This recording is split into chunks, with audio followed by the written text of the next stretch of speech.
Mi niña, me da mucha alegría saber que estás disfrutando el apartamento que te conseguí, dijo mi abuelo con una sonrisa enorme desde el otro lado de la mesa del brunch, levantando su mimosa como si estuviéramos viviendo otro de esos momentos familiares llenos de calidez. Y de pronto, el ambiente se quedó en calma. Yo me quedé congelada a mitad de un sorbo, sintiendo cómo el jugo de naranja me ardía al bajar por la garganta. Notaba las miradas clavadas en mí desde todos los ángulos. Los labios pintados de mi mamá se entreabrieron, claramente confundida por lo que acababa de escuchar. Mi hermana alzó la vista de su teléfono, y mi papá, bueno, a mi papá se le cayó el tenedor. El metal chocó contra el plato de porcelana con un tintineo fuerte que retumbó en el silencio. Podía sentir mi corazón latiendo detrás de los ojos, mientras la tensión se volvía cada vez más espesa. Bajé la mirada, me limpié despacio las manos con la servilleta que tenía sobre el regazo y luego volví a mirar al abuelo. «Vivo en un sótano», susurré, y vi cómo su sonrisa desaparecía poco a poco. «¿Qué?», dije otra vez, esta vez más fuerte para que no quedara duda. Nunca recibí ningún apartamento. Mi voz salió tranquila, firme, más de lo que esperaba. No iba a llorar ahí delante de todos, no después de tantos años. El silencio que cayó sobre la mesa fue pesado, como una nube de tormenta a punto de estallar. Lo sentí hasta en los huesos. «¿De qué estás hablando?», preguntó el abuelo, parpadeando lentamente, como si tratara de entender lo que estaba oyendo. «Antes de seguir, quiero que me dejes un comentario y me digas desde dónde estás viendo esta historia, desde qué ciudad nos acompañas. Y cuando termines de escuchar todo, cuénteme qué habrías hecho tú en mi lugar. Sé sincero conmigo, yo leo todos los comentarios. Ahora sí, continuemos». Sentí que la sala entera se movía, como si el piso no estuviera del todo firme. Mi mamá tomó su taza de café, pero le temblaban las manos lo suficiente como para que se derramara una gota. Mi hermana dejó de masticar de golpe. Mi papá tusió y luego bebió un poco de agua, como si algo se le hubiera quedado atorado en la garganta. Tal vez era la verdad queriendo salir. Los miré uno por uno. «Nunca me enviaste nada, abuelo», repetí con calma, sosteniéndole la mirada. «Llevo 4 años viviendo en un sótano sin ventanas, y lo único que he recibido de esta familia en la última década ha sido silencio». «Espera un momento», dijo el abuelo, empujando la silla unos centímetros hacia atrás, haciendo que las patas rasparan suavemente el suelo. «Le envié el anticipo a tu papá hace 4 años», dijo el abuelo con la voz más baja. «Él me aseguró que te lo entregó como sorpresa después de que te graduaras». Sentí como se me secaba la boca al escucharlo. Un escalofrío me recorrió la espalda, frío y lento, pero aún así me obligué a mantener la calma y respirar hondo. Mi papá tenía el rostro pálido, casi gris. Mi mamá se volvió hacia él despacio, como si cada movimiento le pesara. «Tú dijiste que le ayudaste a conseguir un lugar bonito en el centro», susurró ella con la voz tensa. «¿Papá?», le dije clavándole la mirada. Él se movió en la silla, incómodo. Yo quería... No, lo corté antes de que siguiera. «Querías quedártelo». Alguien dejó escapar un jadeo ahogado. El abuelo se echó hacia atrás en su silla, apretando los labios con fuerza, los nudillos blancos contra el borde de la mesa. Se veía como si le hubieran dado un golpe directo al estómago. Yo me enderecé en la silla, manteniendo la voz firme, aunque por dentro me ardía todo. «Me dijiste que trabajara más duro, que dejara de esperar limosnas. Y todo ese tiempo me dejaste limpiar los pisos de otras personas, mientras tú te quedabas con el dinero que se suponía iba a darme un comienzo en la vida». El aire se volvió pesado, caliente, casi venenoso. Se sentía cargado de verdades que llevaban años atrapadas. Me puse de pie, todavía con las manos temblando y el corazón golpeándome el pecho. «No pensaba decir nada hoy», confesé, «pero ya que estamos celebrando cumpleaños, Tal vez sea hora de dejar de fingir. Y me fui. Detrás de mí escuché el sonido de las sillas arrastrándose y pasos torpes que intentaban alcanzarme. No miré atrás, no me detuve. El pasillo fuera del restaurante estaba en silencio, pero dentro de mí todo era un caos. La rabia me hervía en el pecho.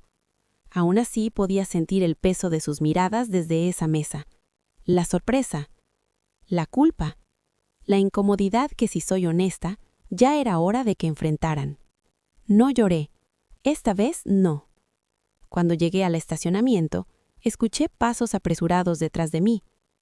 «Kayla, espera», gritó el abuelo. Me di la vuelta. En solo 20 minutos parecía haber envejecido años. Aquella sonrisa que siempre llevaba ya no estaba. En su lugar había algo que no le veía desde hacía mucho tiempo. Una tristeza pura, sin disfraz. «¿De verdad nunca recibiste el apartamento?», negué con la cabeza. He estado alquilando el sótano de una mujer que fuma sin parar, tanto que las paredes están amarillas por el humo. Hay una caldera justo al lado de mi cama. Le pago el alquiler en efectivo porque dice que no confía en los bancos. Y he cenado sentada en el suelo más noches de las que puedo recordar. El abuelo tragó saliva. «Tu padre me dijo que no querías ayuda», murmuró, «que estabas empeñada en ser independiente». Sentí que el pecho se me apretaba otra vez. Hubo una ocasión en que le pedí que al menos me diera una pista para conseguir trabajo, alguna recomendación, algo. Y me contestó, lo recuerdo tal cual: «Prueba primero volteando hamburguesas. Eso forja el carácter», añadió en aquel entonces, como si me estuviera dando un gran consejo de vida. El abuelo bajó la vista, avergonzado. «Me dijo que eras una desagradecida», murmuró, «que te habías mudado a la casa de tus sueños y que ni siquiera le diste las gracias». Se me escapó una risa amarga, seca. La verdad es que yo ni sabía que tenía algo que agradecer.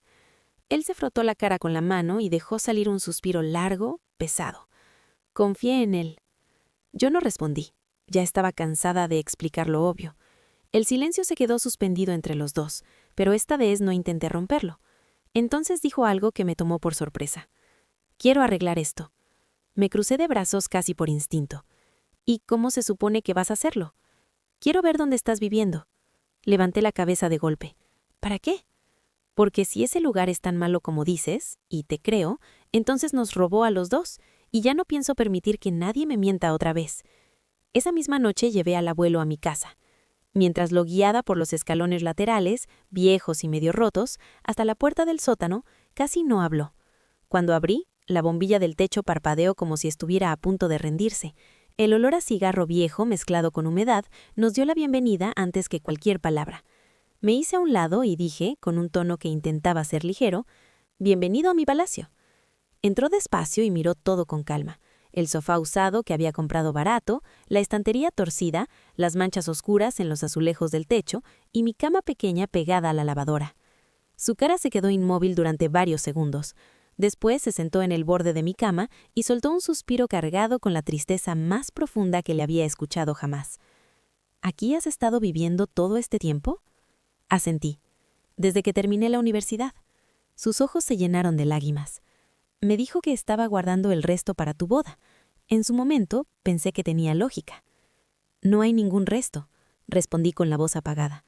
«Tú le diste $70,000. Ese dinero desapareció en cuanto cayó en su cuenta». El abuelo miró al suelo, luego me miró a mí, y algo en su expresión cambió. «Ya no más». Se levantó con decisión. «Mañana vamos al banco, y también al abogado». Luego agregó con firmeza: «Y después de eso, tu padre y yo vamos a tener una conversación muy larga». No sonreí, no era momento para eso, pero por dentro sentí que algo empezaba a moverse, como si al fin se hubiera roto el cristal detrás del cual todos me miraban sin realmente verme.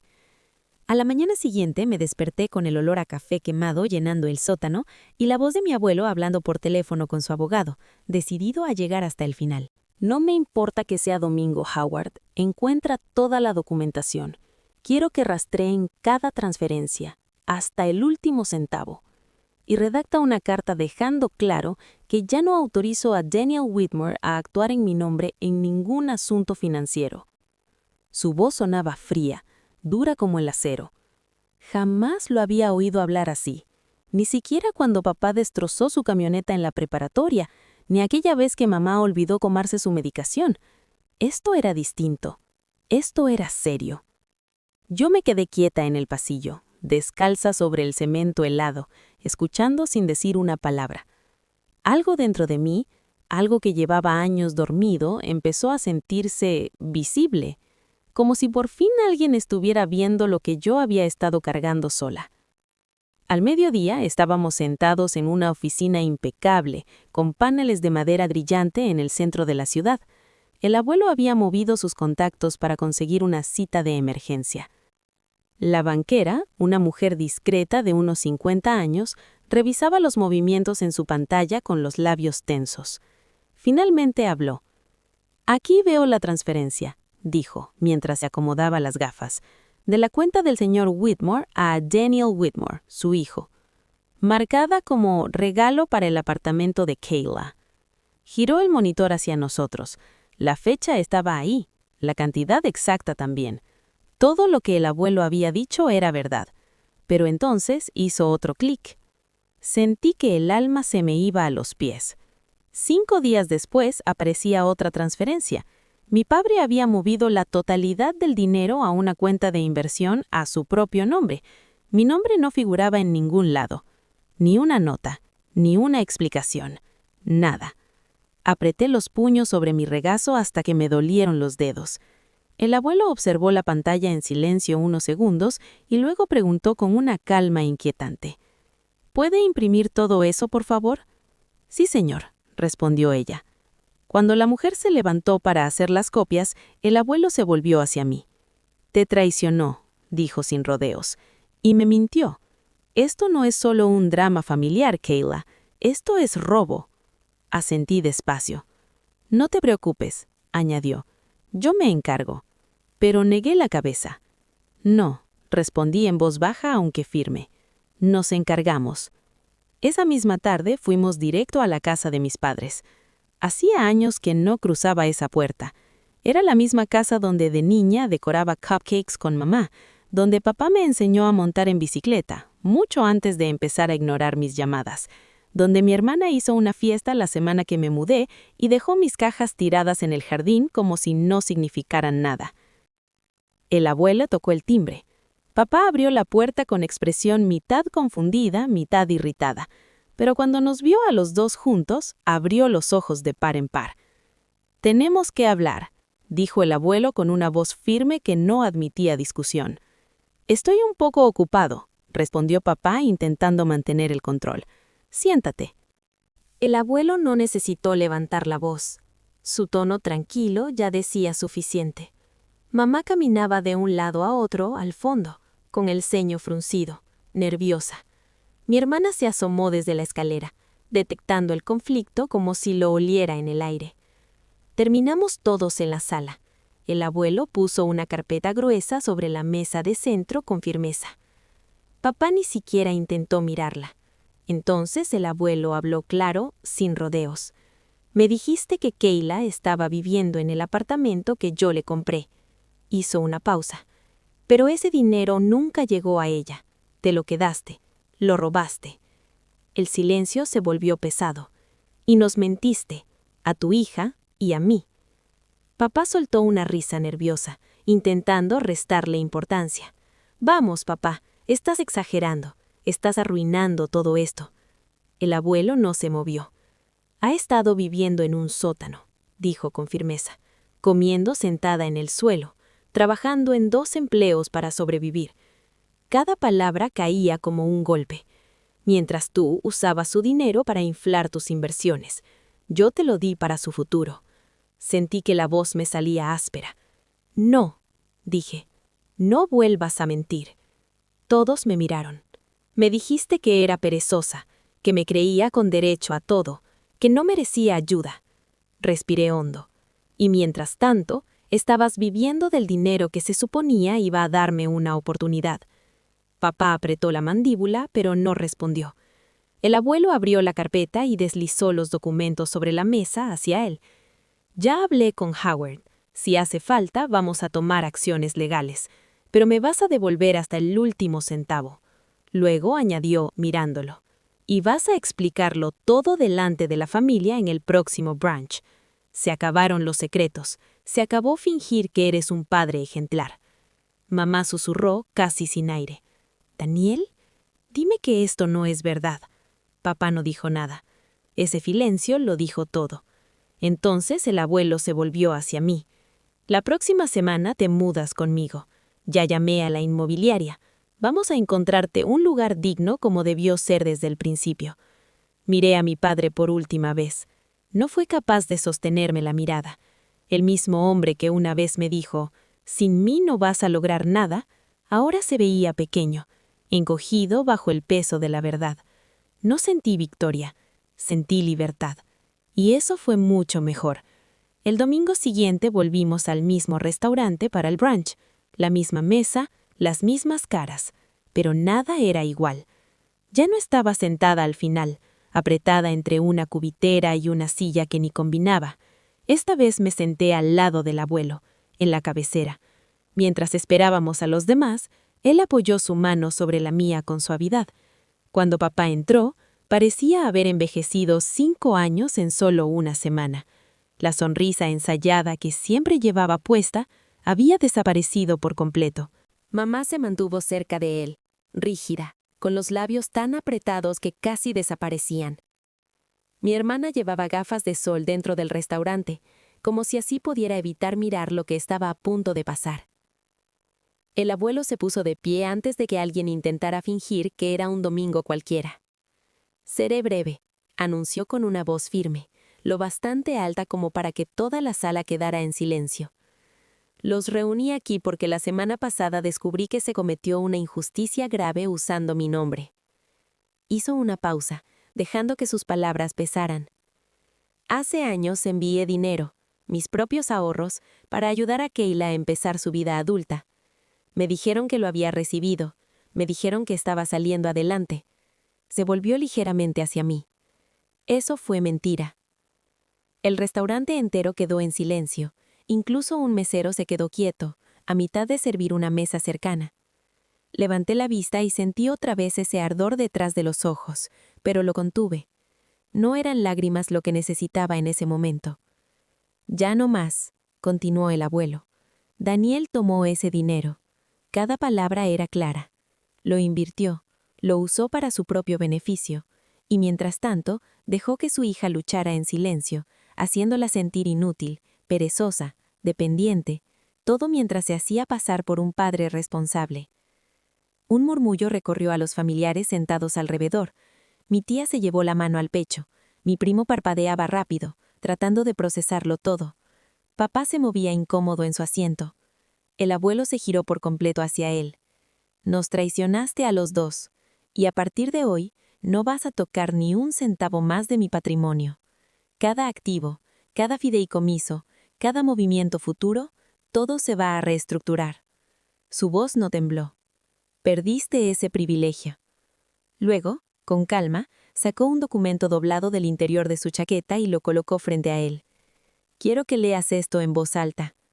Papá miró la hoja como si quemara. «Ahora», insistió el abuelo. Con manos temblorosas abrió la carta. Cuando empezó a leer, la voz se le quebraba en cada línea. «A mi familia, le robé a mi hija, Kayla Whitmore. Tomé fondos destinados a su futuro y mentí sobre su propósito. He herido a mi hija, a mi padre y a la integridad de esta familia. Acepto toda la responsabilidad y devolveré la cantidad completa en un plazo de 6 meses.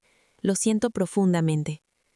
Cuando terminó, no hubo aplausos, no hubo gritos, solo un silencio denso seguido de una respiración colectiva que parecía salir del pecho de todos al mismo tiempo. Y por primera vez en años, miré a mi padre sin sentirme pequeña. Me sentí vista. Esa noche, ya en la casa del abuelo, nos sentamos en el porche bajo el cielo estrellado. «Todavía no puedo creer que nunca pediste nada», me dijo. Ya no esperaba nada. Respondí en voz baja. Él asintió lentamente. Debí haberlo comprobado antes. «Lo siento». Me quedé callada un segundo. «No lo sientas», le dije, «porque ahora sé quién está realmente de mi lado». Sonrió apenas. No volverás a ese sótano. Lo sé. Ya encontré un lugar para ti, añadió. En el centro, pisos de madera clara, ventanas de verdad. Solté una pequeña risa. Eso ya suena como una mansión. Te lo mereces, respondió. Tal vez sí, pero más que un apartamento bonito, lo que realmente merecía era dejar de pelear por migajas. El nuevo apartamento tenía ventanales que iban del suelo al techo. La primera mañana que desperté allí, la luz del sol entraba a montones, como si hubiera estado esperando exactamente ese momento para abrazarme. No escuché a ninguna casera gritándole a su perro a través de la pared. No hubo tuberías rugiendo junto a mi cabeza. Solo silencio. Solo paz. Me senté en el borde de mi cama nueva. Una cama de verdad, no aquel futón usado que crujía con cada movimiento. Y me quedé mirando el horizonte de la ciudad. No estaba acostumbrada a ver tanto cielo. Tampoco estaba acostumbrada a sentirme segura dentro de mi propio espacio. Ese mismo día, decidí desenterrar algo que llevaba años guardado. Abrí mi portátil y busqué una carpeta que había mantenido escondida entre solicitudes de empleo rechazadas y facturas atrasadas. La carpeta decía simplemente diseños. Ahí estaban mis bocetos, mis ideas, los proyectos que alguna vez soñé convertir en mi carrera, antes de que el mundo me convenciera de que la estabilidad valía más que la pasión. Antes de que mi padre mirara mi portafolio y dijera, está bonito, pero ¿cuándo vas a hacer algo serio? Pues ahora sí iba en serio. Empecé a postularme a estudios de diseño y plataformas de trabajo freelance. También lancé mi propio portafolio en línea. El dinero que me dio mi abuelo no lo usé solo para vivir mejor, lo usé para empezar de verdad. Las semanas pasaron, luego los meses. Una tarde recibí una llamada que me cambió el ritmo del corazón. Un estudio local de arquitectura había visto mis propuestas.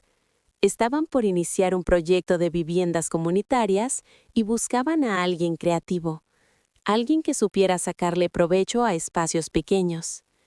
Sonreí cuando me lo dijeron. He vivido en uno, respondí. Cuando entré a su oficina en el centro, llevaba el mismo abrigo beige que mi madre una vez llamó barato e infantil. Esta vez, no me importó. La recepcionista me ofreció agua. El director creativo me invitó a sentarme. Y al terminar la reunión, salí con un contrato en la mano. No era solo un trabajo, era una prueba. La prueba de que nunca fui el fracaso que me hicieron creer. Que vivir en un sótano no definía mi valor. Que mi talento no había desaparecido, solo había estado esperando espacio para respirar. Meses después, me tocó organizar un brunch, pero esta vez no fue en un restaurante, y tampoco en casa de alguien más. Fue en la mía. Platos de verdad, risas sinceras, la luz del sol entrando por las ventanas amplias. El abuelo llegó con flores y las colocó en el jarrón que me regaló con mi primer sueldo. Mi prima, la misma que antes ponía los ojos en blanco cuando hablaba de arte, se acercó a preguntarme sobre paletas de colores y mood boards. Papá no estaba. Desde el día en que leyó aquella carta, no había vuelto a aparecer. Devolvió el dinero, puntual, pero las disculpas se quedaron impresas en el papel. Y sinceramente, estuvo bien, porque a veces la ausencia de ciertas personas es el verdadero alivio. Mientras repartía una bandeja de bollitos recién horneados, vi al abuelo observándome con una sonrisa suave, orgullosa. «Esto», dijo, «esto es lo que yo imaginé para ti». Le tomé la mano. Yo también.